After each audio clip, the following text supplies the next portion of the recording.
మీ గొడ్లనే కాదండి నానా, మన పిడకల కుప్పలు కూడా అక్కడ ఉండటానికి వీలు లేదన్నాడు. అంటాడు. అసలు ఇంతకీ వాళ్ళమ్మ మీ ఇంట్లో పాసి పని చేస్తూ బతికే మనిషిని మర్చిపోయి ఉంటాడు. అసలు దీనికి గడ్డడితే ఆడి బుద్ధి వస్తుంది. ఏమే సీతాలు, నీ కొడుకు కళ్ళు నెత్తినెట్టుకుని ఊళ్ళో దిగట? ఏడు బాబు, మా రావుడు వచ్చాడా? మా బావ వచ్చాడా? వాడు వచ్చాడు, వాడి కొమ్ములు వచ్చాయి. ఏమే మీకింత గంజి పోసి మెతుకులు వేసే నన్ను నానా మాటలు అంటాడే? చూడు, వాడింకా అలాగే ఉంటే మీరంతా అడుక్కు తినిపోతారు. ఈ హిట్లర్ రాఘవే చెప్పు కింద నల్లులో నలిగిపోతారు. జాగ్రత్త. ఈ రాము కంఠంలో ప్రాణం ఉండగా వాళ్ళకి ఇక తీనాడు పట్టదు రాఘవయ్య గారు.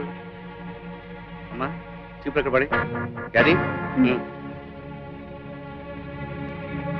అమ్మా నువ్వు ఇంటికెళ్ళి అది అమ్మని ఇంటికి తీసుకెళ్ళి రేపటి నుంచి ఇక్కడ గుడ్డు చాకరీ చేయడానికి మీరు రావట్లేదు.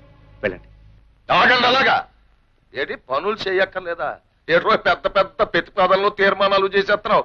మరి పనులు చేయకపోతే సత్యం నీ బాబు ఈ రాఘవయ్య గారి దగ్గర తీసుకున్న అప్పు ఎవడు తీరుస్తాడ్రా? ఎవరు తీరుస్తాడ్రా నీ బాబు చేసిన అప్పు? అప్పు చేసిన 1000 రూపాయల అప్పుకి జీవితాంతం మా నాన్న మీ పొలంలో పనిచేశాడు. ఆ తర్వాత ఇన్నేళ్లు మా అమ్మ చెమటోటి శ్రమ పడింది.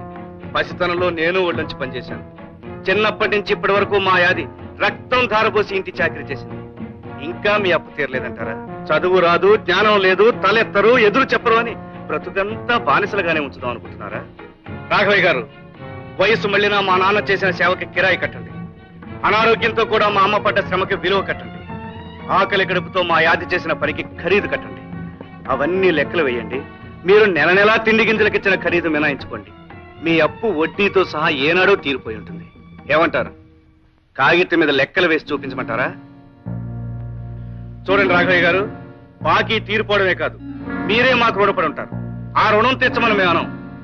అది జాలితో దయతో మేము మీకు చేసిన సహాయం అనుకుంటాం. వెళ్ళొస్తాం. గ్రేట్ రాము, నువ్వు ది గ్రేట్ రా. ఒరే, గోచిగుడ్డతో గొడ్లు కాచుకునే కుర్రపెనుగువి. అబ్బా, వాళ్ళకి ఎంతో ఎంతో గర్వంగా ఉందిరా. సీతాలు, బంగారం బంగారం లాంటి కొడుకుని కన్నావే. అసలు ఇలాంటి కొడుకుని కన్నా అదృష్టం మాటలు చెప్పలేనే. ఒరే రాము, మీ అమ్మని యాదిని 2 కళ్ళల్లాగా చూసుకుంటూ దర్జాగా గర్వంగా బతికేరా. వెళ్ళరా, తీసుకెళ్ళమని. దండాలు బాబు గారు. మీరు దండం పెట్టకూడదే, నేనే మీకు దండం పెట్టాలి. ఏమయ్యా ఎట్లా రాఘవయ్యా, నీకేమైందయ్యా? నిన్నేమన్నా పిచ్చి కుక్క కరిసిందా? ఆ నోరు కొవ్వికి మన ఏమన్నాడు? బెల్లం మీద ఈగలు, పెంట మీద దోమలు అన్నాడు. నువ్వు వాడిని ముట్టుకుని పైగా గొప్పగా మెచ్చేసుకుంటావా? చిచ్చి, మా గుండెల్లో పొడిచేసావు కదయ్యా. అదే అదే హిట్లర్ రాఘవయ్య రాజకీయం. కనిపించగానే గేత్తోడ్ల మీద పడి కుమ్మేశామనుకో, మనం ఇడియట్స్ అయిపోతాం. దేవుడు ఏం చేసేవాడు? రాక్షసుల్ని వెధవేషాలు వెయ్యనిచ్చి సడన్ గా అవతారం ఎత్తేవాడు. వాళ్ళ పని పెట్టేసేవాడు. ఈ హిట్లర్ రాఘవయ్య మంచి టైం చూసుకుని అవతారం ఎత్తాడు. అప్పుడు మీద పడి కుమ్మేస్తాడు. ఏం చేస్తాడు? కుమ్మేస్తాడు.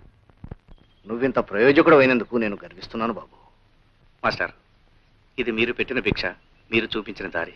పంతులు గారు, మా బావ మాటలకి పెద్దోళ్ళందరూ నోరెత్తలేక లస్కో తెల్ల ముఖాలు వేసుకొని ఉండిపోయారు. మా గూడెల్లో ఈ నేలకి కామన్లతో మాట్లాడగల మడిసి వచ్చినందుకు మాకు చాలా సంతోషం, సంబరంగా ఉంది బాబు. ప్రతిరోజు ఈ ఊరికి తెల్లారినా నువ్వు వచ్చిన రోజే సూర్యుడు వస్తాడని, ఈ పల్లెకు వెలుగొస్తుందని నాకెప్పుడో తెలుసు. ఈ పల్లె కళ్ళు తెరిచి ఒళ్ళు విరుచుకుని ప్రగతి వైపు నడిచేలా చేస్తాను. నా చదువు నాకే కాకుండా నా వాళ్ళందరికీ ఉపయోగపడేలా చేస్తాను. పసి వాళ్ళకి చదువు చెప్పి రేపటి తరం కొత్త శక్తితో కలిగేట్టు చేస్తాను. రాబోయే కాలంలో చీకటి అనేది లేకుండా గుడిసెలోనూ దీపం వెలిగిస్తాను.